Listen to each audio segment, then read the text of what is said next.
Biko okwenyiwe daalụ. Biko nne onwe ife ncheju. Edebe $100 million debe oyi gị nwoke a kedu onye ị ga-choose? $100 million onye nwoke. M ga-choose kwala onye nwoke. If na ebe nwe na ebe ọ nọ ka nkwu. I can't leave him because of money. And you know money is the root of all evil, so I'll choose my boyfriend. I believe that will make Shut up. Baby, Keyo. Imokiye.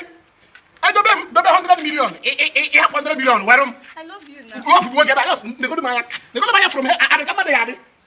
No one done that. That's my business. If they give you where you my own share, come on, it go. Ilapia where Uncle Nick is what I can mean. I know money is the root of all evil. Together we work this thing together. The love we have. $100 million. How many years can you work together? We work about $1 million. Half a second. That was a year ago. It is over. Money name me. $100 million. A happy choose room. And one bottle of coke, sir, for me choose up on him.